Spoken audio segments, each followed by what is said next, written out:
Hi, my name is Stan. And I've been watching the Black Power community for the last 100 years. I just noticed that you guys have been having some problems figuring out what to do about me. You see, I'm a cracker. Yeah. The white man. The guy that has been running the whole world for the last 2,000 years. Well, the reason that I stopped by to speak with you today is to help.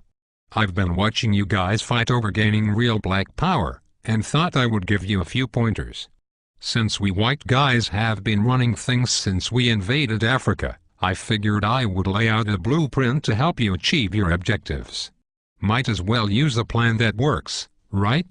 Besides, it beats the backward, no progress, mistake repeating methods you people have been trying for the last 400 years. So I knew all of you needed some help. Especially after Barack Obama got into office. He's a great guy, but a black man in a white man's house ain't really saying much considering all the hell you people have been through. Don't get me wrong. In many ways I know you were happy to get at least one black into office. This is good when you want to run politics, but ruling the world is what we white folks specialize in. Have you ever heard of the Illuminati? Well, that is the kind of coordination you are going to need to begin taking over the world. Okay, let's get started. Today, I am going to give you 3 things that we did to take over the world. You can use these too. And begin to gain real black power. Number 1. The first step to taking over the world is unity. I know you have heard of this before, but black people seem to really struggle with this one. You just don't seem to get it.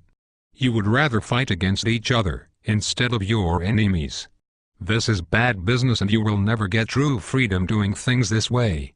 Instead, do what we did to gain power. We divided and conquered entire countries based on their differences, while holding true to our similarities. I am white. There is no changing that. My God-born tendency is to preserve my own. Nothing is racist about that. It is just common sense. You people are the stupid ones, going around trying to love everybody, but yourselves.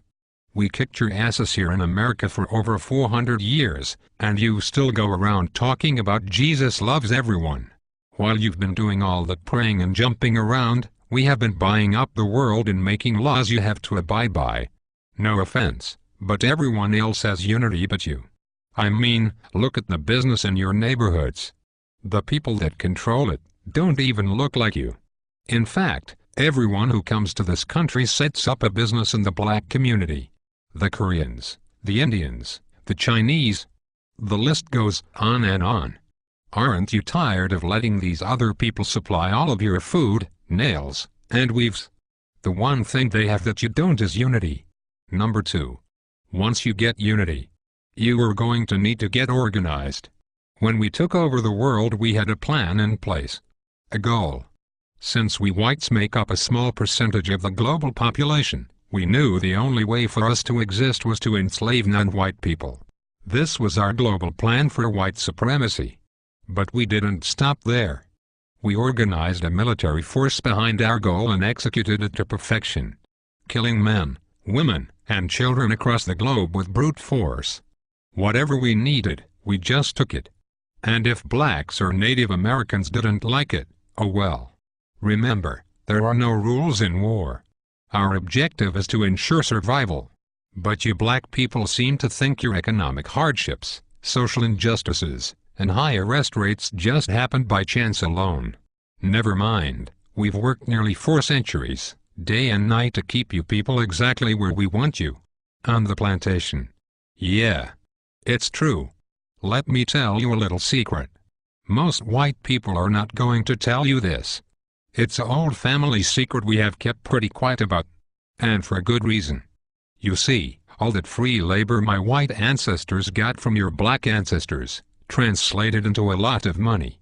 In fact, the black slave trade was the greatest wealth-building tool in human history. With free labor we were able to finance the Industrial Revolution.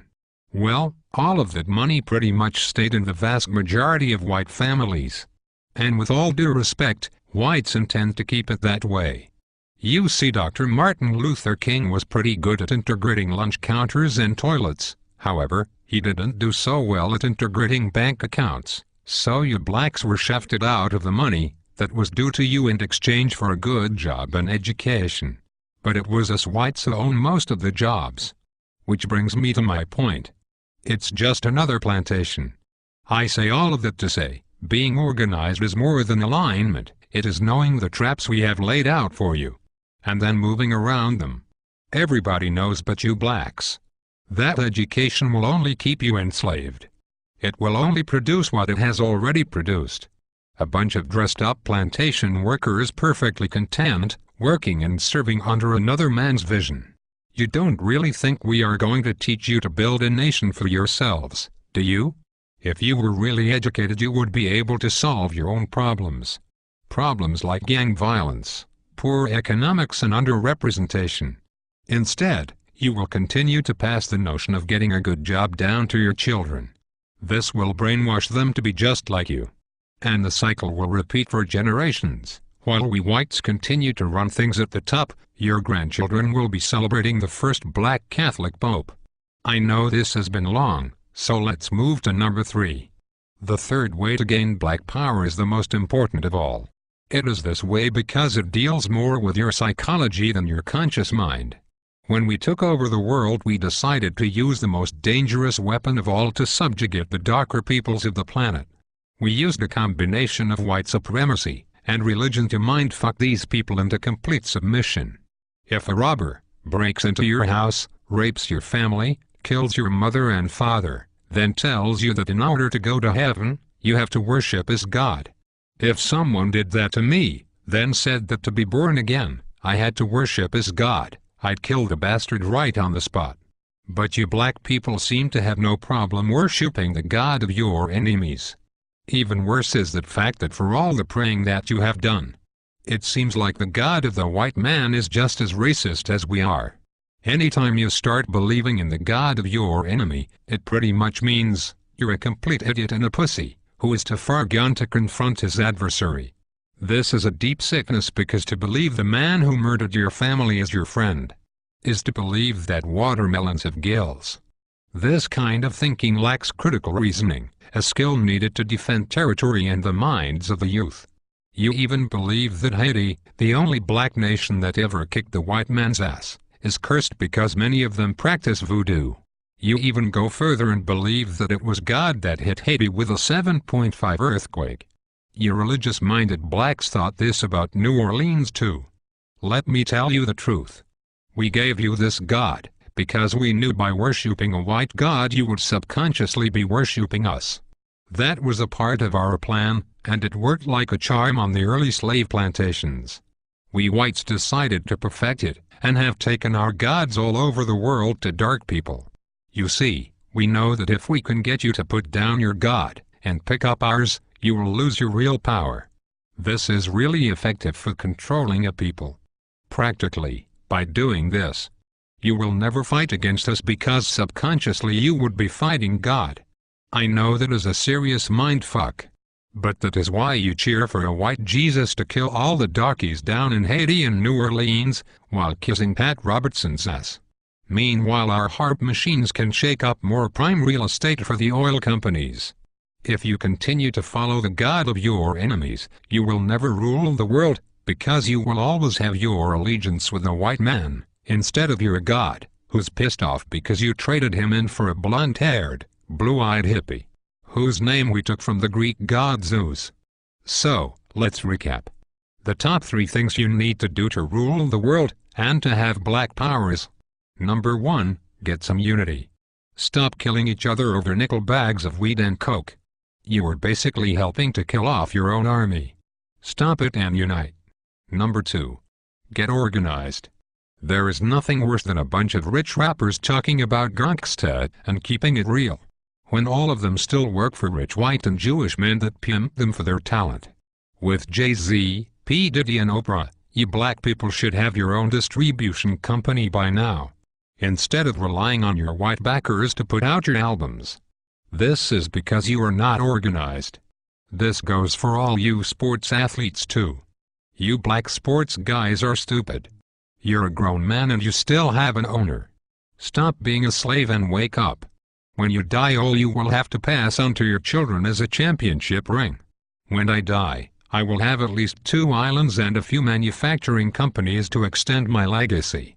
For you sports guys, no one will remember you, and the money you blew on trying to floss will be right back into our hands.